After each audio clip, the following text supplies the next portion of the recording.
Ce chantier inhabituel et d'envergure, il s'agit de la rénovation de l'écluse à grand gabarit d'Ingeray sur la Moselle canalisée. 2 portes de 32 tonnes sont à remplacer par Voies navigables de France. Robin Droulez, Boris Kratchmar. Habituellement, l'écluse grand gabarit d'Ingeray peut accueillir des bateaux mesurant jusqu'à 130 mètres de long. Mais depuis lundi, elle est au chômage. Le trafic est totalement stoppé pour permettre des travaux de rénovation de grande ampleur.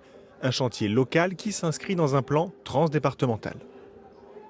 Le projet, c'est de moderniser l'ensemble des ouvrages de la Moselle, donc notamment les 17 écluses, un grand gabarit, en rénovant d'un côté toutes les portes, les parties mobiles des portes pour assurer leur étanchéité et leur pérennité, parce que c'est quand même des ouvrages qui ont été construits dans les années 60 à 70, donc vieillissants. Et on répare aussi, on rénove tout ce qui est appareil de manœuvre, donc la partie hydraulique avec les verrets qui permettent de manœuvrer les vannes et les portes. Principal enjeu des travaux, remplacer dans les 10 jours impartis les portes titanesques de l'édifice. Ces 2 vantaux positionnés en aval pèsent 32 tonnes chacun. Pour ce faire, il a fallu assécher intégralement l'écluse. Le premier jour au niveau du bâtardage, donc c'est quand on vient condamner les arrivées et sorties d'eau de l'écluse pour pouvoir permettre de mettre à sec. Donc il faut vraiment être quasiment parfait sur cette étape pour pouvoir pomper et vider l'écluse. Sinon on ne pourra pas intervenir sur le chantier. Donc si on prend du retard dès le début, forcément ça va amener à avoir un retard sur la longévité du chantier et ça risque d'être plutôt compliqué.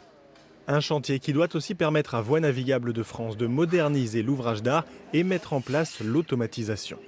Le projet comporte depuis maintenant quelques années, c'est la mise en téléconduite de l'ensemble des écluses de la Moselle.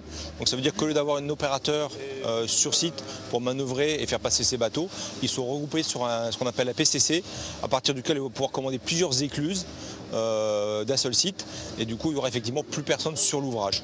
D'ici à 2030, l'intégralité des écluses grand gabarit sera automatisée pour la Moselle. Coût total du projet, 30 millions d'euros.